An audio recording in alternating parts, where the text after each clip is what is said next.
After all the talk and posturing, the bout between Jake Paul and Hasim Rahman Jr. has been canceled a week out. And why? It depends on who you ask. According to Paul and his MVP Promotions, the bout was canceled due to a weight issue with Rahman, who wanted to weigh in at 215 pounds, instead of the contractually agreed-upon 200 pounds. MVP and Jake Paul will not reward someone that has conducted themselves in such a deceiving and calculated manner, read the official statement. Therefore, MVP is left with no choice but to cancel the August 6th event. Going into more detail on Instagram, Paul explained that NSAC were monitoring Rahman's weight loss progress. When Rahman's team were forced to admit they could not make weight by the fight date, they requested the change, but MVP canceled the bout. This forced outcome impacts Jake Paul, Amanda Serrano, and every other fighter on this card, who have trained tirelessly over the past few months for this event, continued the statement. The boxing community must hold Hasim Rahman Jr. liable for his lack of professionalism. Due to the main event cancellation, the co-main featuring Amanda Serrano's defense of her unified featherweight titles was also called off.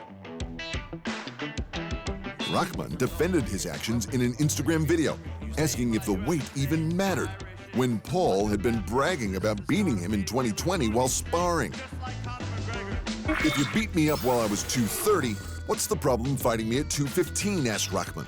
"What's the problem fighting me at 210? It's clearly them not wanting to fight. It's not me pulling out of the fight."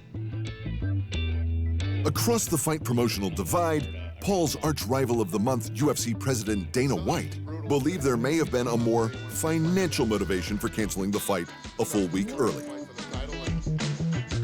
I think they sold under $1 million in tickets, and it cost $500,000 to turn the lights on at MSG.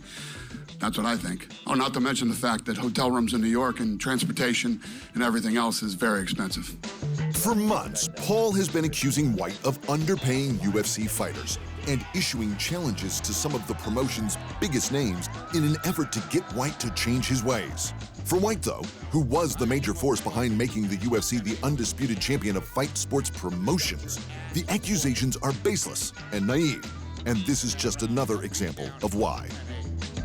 I'm not going to sit up here and be happy or gloat that their fight fell out. I mean, both those guys, I'm sure, put in a lot of hard work and a lot of training to get ready for this fight, spent money to get ready for this fight. But I will say this, just because you're an accountant here doesn't mean you know what the goes on here. And doesn't mean that you can run a fight promotion company.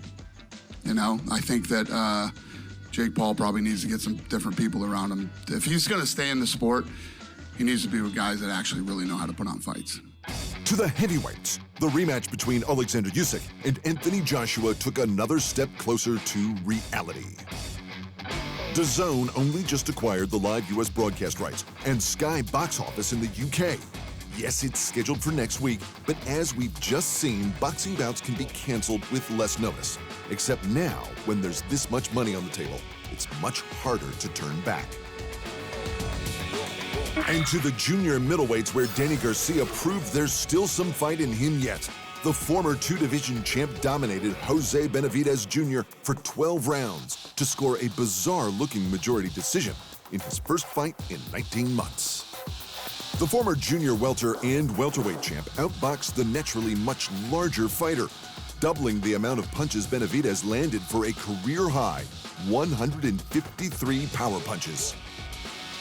The boxing world hadn't seen Garcia in the ring since his 2020 decision loss to the champ, Errol Spence Jr.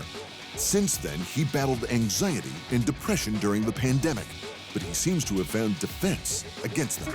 "In order for me to be Danny Garcia, I'm gonna have to be back in the ring," explained Garcia. "I had to do what I love and be a fighter." And in championship results, Kim Clavel almost clean swept the champ Yesenia Gomez to claim the WBC light flyweight title. Thanks for watching. And remember, if you want more fight sports in your life, just hit the subscribe button.